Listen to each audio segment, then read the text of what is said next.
India was, in my opinion, in the SCO summit, and at the SCO summit, India was the game changer. And somehow, the way that India is getting closer to the East, we were talking about Russia and China before. You've mentioned that nobody in the United States would have imagined that Russia and China are getting too close together as we're witnessing right now. It seems India is on the same path. I would argue Iran as well is on the same path. Your take on what has happened at the SCO summit? Well, I see it as the epitome or the symbolic concretization of the fact that in the world now, what the Soviets used to call the world correlation of forces, pretty simple, balance of power 101. It used to be there's two great powers, and then it became all of a sudden, gradually, with Putin portraying or following an intelligent policy, it was two against one. Clearly, China and Russia against the United States. Now, by virtue of the very adroit policy pursued by our geniuses advising Trump, it's three against one. It's China, India, with together a population half the world, last time I checked, against the United States and against those seven dwarfs represented by the European leaders appearing in the Oval Office. So it's a game. I mean, the game has been changing, but you rightly point out that not until the tariffs, 25%. Now, no, let's punish them another 25, 50% tariffs on India. I don't know what possessed them to do that, but it shows how ignorant the economic advisors to Trump are. Uh, People told him about tariffs before he even became president, but no, he wouldn't listen.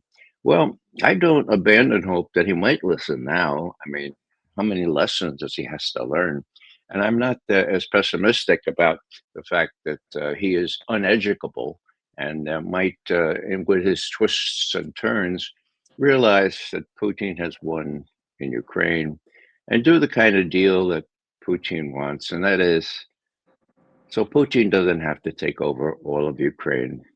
And so that this pig of defeat inflicted on NATO, Ukraine, and the United States can be covered up by enough lipstick on this pig to make it look like a negotiated deal, not an abject surrender by not only Ukraine, but by the West, by NATO, and by the United States. That's a big deal. Now, there's a convergence of interests there that I see that many others don't see.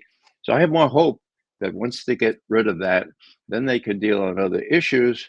And what you point out, Iran, my God, that's the big issue. If Israel takes off after Iran again, my God, all bets are off. And I'm hoping that this new relationship that Iran has with BRICS and with the Shanghai Cooperation Organization, all these big deal people who are now supporting Iran, that could be forestalled. In other words, even the Israelis can learn this lesson. That may be more hope than prediction, but that's how I interpret what's gone on in Beijing and elsewhere in China for over the last week. Yeah. Graham, here is what the Chinese president said, and he says today humanity again has to choose between peace and war, dialogue and confrontation, win-win cooperation and zero-sum game. This was the, I think, the essence of the main message of this summit and in the aftermath of the parade going on in China. And here is what Donald Trump said, Graham. United States, everything in the world would die. It's true. It's so powerful. It's so big, and I made it really big in the first 4 years. Then it started to degenerate with what this Biden administration did. But we built it up to a level that I never thought we could be at this quickly. We're the hottest. We're the best financially. The money coming in is so big because of tariffs and other things, but because of tariffs. Tariff gets us even those other things. Plus, it gets us great negotiators. I settled 7 wars, and numerous of those wars were because of trade. Yeah. Your take, Graham. Well, I mean, I think the SCO and other meetings related to it really just was sort of the capstone on events that have been moving in that direction now for quite some long time. And a number of us commentators, many of us, have talked about the fact that this is a game changer. But this really put all the drama and the diplomacy and the hand holding and all of that all together. Yeah, I just don't think Trump is living in a real world. I don't think Washington is living in a real world on all of these events. So China's approach to win-win. I mean, it's a very simple concept, but and it lies at the heart of diplomacy that both sides can benefit from a negotiation, even if there are some tensions between the two sides. But I think the idea of win-win or even diplomacy now on the American side is gone. Nima, I'd just say one more thing about Iran. I agree with Ray. This is something we need to be deeply concerned with, but I'm not sure what it would take to deter Netanyahu from going to war with Iran.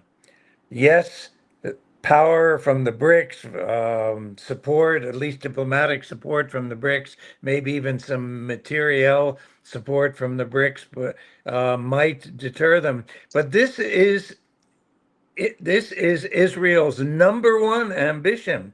If there's any state in the Middle East that in the long run challenges Israeli hegemony, it is Iran. Turkey, I would argue, comes a close follow-up, but for the moment, clearly right now, it is Iran. If Israel wants to fulfill its ambitions, its expansionist ambitions, it has got to take Iran out of the picture, and it has talked quite openly of bringing down the regime. We now see a really disturbing trend now, and especially in Israeli politics, but not just, to decapitate leaders. If you don't like the policies, kill them. And I haven't seen anything quite like that in most of my political career. So we're entering a very dangerous stage when Iran, I think Israel could well be tempted to do something very dangerous, and I don't know who would be in a position to stop them. I assume Russia and China are talking about this with Iran, but I don't know what they would actually do about it. It's very dangerous. Yeah. Well, Ray, I go ahead. just add a little comment to that I defer to people who know a lot more about that area than I do. But taken from a simplistic point of view, in my view, the Iranians have already demonstrated the ability to obliterate, pardon the word, Israel. Now, that's the first time in 4 millennia. Is that not a deterrent? In other words, I think my Middle East specialist colleagues are, I have to say, they're probably right, but it gives me pause to think that this would be the Samson option, for God's sake. It would be when Netanyahu had no other option but to pull down the whole temple and destroy Israel in the process. Maybe he's so vain, maybe he's so eager to stay out of jail and avoid that bridal suite that they have prepared for him and his wife, that he'd do that. Bits are off with Netanyahu. I don't know if he'd do that or not, but I'm just saying that the situation seems to me, as an outsider, a little different from the way it used to be. These hypersonic missiles that Iran has can wreak havoc and can destroy Israel. So, and they've demonstrated that. Okay, so I don't know. I'm from Missouri on how automatic it's going to be that Israel is going to attack Iran in a big way. Well, I don't know how soon it would be, Ray, but I agree, absolutely agree with you. I think the the few missiles that Iran launched against Israel just in the 12-day war, I gather was much more sobering for Tel Aviv than anything that they had possibly expected. On the other hand, the United States did not really weigh in heavily on that, other than to bomb Iran quite savagely with its one or two bombs on nuclear facilities. But I'm sure the Pentagon and Washington has thought about this issue of defending Israel, and I have no idea militarily what the United States is able to do to protect Israel from incoming hypersonic missiles. Maybe not very much, but certainly they were not present so much in the last time around. I think you talk about the Samson option. I tend to think Israel is going to go for broke unless Netanyahu is removed by wiser heads, and I don't see wiser heads in Tel Aviv anywhere. Yeah. Ray, when it comes to the summit, SCO summit, one of the main issues for all of them, for all these countries, is, in my opinion, in their talks, was how to deal with the United States. And what are the main issues today with the United? Donald Trump said something. I think somebody may laugh at what he's talking about, that the world cannot afford the United States being separated from the United States. I would argue that if the United States, what is the counter argument to that? How the United States can keep together with other countries and getting better, improving the relationship, or making a better future, not for the other countries, for the sake of the economy of the United States, the security of the United States. Nima, as I hinted before, the economic advisors to Trump don't know. They don't know much at all. Now, take the tariffs, for example. It was idiotic from the outset, and sensible economists told every website on God's earth that this was crazy. Now, not only that, not only has it backfired in many respects, especially with India, but a U.S. court has ruled the tariffs illegal. I mean, I don't have a computer, but I can imagine even computer experts would have trouble figuring out, well, how about the tariffs that have already been paid and who paid them and how we give them back? Oh, no, wait a second, it's been stayed. It's been stayed until the Supreme Court decides. And I think there is a date in the middle of October, if memory serves, that the Supreme Court will have to decide where the tariffs. Now, if the Supreme Court says, no, they're illegal, forget about them. Well, not only is it feckless, not only is it counterproductive, but it's illegal as well. Now people say, well, illegal, schmeagle. It doesn't matter to Trump. But it sort of, in my view, personifies the lack of knowledge on the part of Trump and his associates. And his associates is willing to say, oh, Trump's tariffs?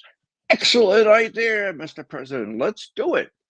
Without knowing, well, there's some not very nice expressions. They don't know much about anything. Let's just put it like that. So I see that the people in Shanghai, the Shanghai Cooperation Organization, they're saying, "Well, wow, look around, wow, most of us are here." Yeah, and I think back to my early graduate school studies, and there was a session we had on George Kennan, who, now this was not long after the war, believe it, when the war being World War II, all right? And George Kennan was the first chief of the State Department Policy Planning Group, okay? And he wrote the first memo.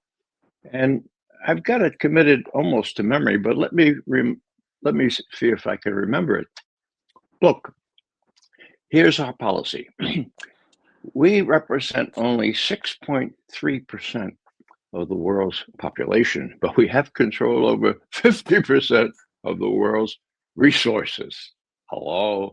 So our policy has to be devised in such a way to maintain this disproportional influence in the world. We can't be diverted by soft concepts like human rights or democratization or other things like that. We have to realize that to defend this edge we have, it will have to come to the exercise of hard power, period. Okay, now, 6.3% of the world population. Well, Jeffrey Sachs says now the United States only represents 4% of the world's population. And does the US have domain over 50% of the world's resources? I don't think so. And look at those people that in China now. Most people are saying they represent almost half, just these guys, almost half of the world's population. So the situation has changed. And what do we have? We have people that still think that George Kennan was right. He's still right. And we can't be diverted by soft considerations like human rights. For God's sake, those people in Gaza, not only do they not look like us, but Israel will take care of them. Human rights, forget about it. Soft power, forget about it. Hard power, the exercise of hard power, it will come to that, says George Kennan. Now, George Kennan himself was of high pedigree. He was close to being a racist. I've talked to George Kennan twice, okay? He had this idea that the U.S. was entitled, entitled. In the Bronx, we used to say, you're entitled. You're entitled to more than your share. That's the mindset. Now, whether Trump and his associates can get around their head the fact that, hey, no, it's 2025, not 1948 anymore. Well, that's the big issue. But the people out there in China now, they're willing to wait, and they're willing to take their lead from not only hey, can't we just get along? Can't we just have a win-win from Xi Jinping, but also a very adroit, a very cautious and a very circumspect leader of Russia. They got a good thing going here. Let's not provoke the United States. Let's just kind of show them that they're not charged. They're not in charge anymore. And I think that becomes clear, even though you read the New York Times, they say, oh, there's still big divisions between China and Russia. Let me add one more thing. I'm sorry for hogging this thing, but when I came on active duty with the CIA, same year as Graham did, my portfolio was Sino-Soviet relations, okay? It was a big advantage for me because there was great interest in it. They were at each other's heads, at each other's throats, okay? They were firing across the riverine borders in the Amur and Ussuri rivers. The Chinese were claiming 1.5 thousand square kilometers of Russian Siberia, taken from China by unequal treaties. Were those unequal treaties? You bet your rear end they were. The Chinese were really weak in those days. And going back to the Treaty of Nyarchinsk, 1689, and then two treaties following that, the Russians took the rest of Siberia, which they have domain over. Now, they were claiming that, the Chinese. Besides that, what else? Oh, yeah. In their competition for leadership of the communist movement, which is a big deal in those times, the communist movement, okay? They were really competing with China to the point where when both were claiming to support the only communist nation under fire by the imperialist West, that is North Vietnam, the Chinese blocked the supply of Russian arms supply through China into Vietnam. They blocked it. We learned that through special ways, but now it's come out. It's clear that the North Vietnamese didn't want to make a big stir out of this because it was a sort of a scandal. These socialist brothers fighting with each other, but the Chinese would not let either trains or, at the end, aircraft bringing much needed supplies to the North Vietnamese. So that's how bad it was. Now, we thought it would stay that way forever. We did say at the end of our memos to Kissinger and Nixon, look, This is probably going to change when more enlightened leadership comes into play in both capitals. And of course, that part of our memo was right. But the whole thought we had was, oh, these guys hate each other. They will hate each other forever. And now they're best friends, even hugging each other, and India as well.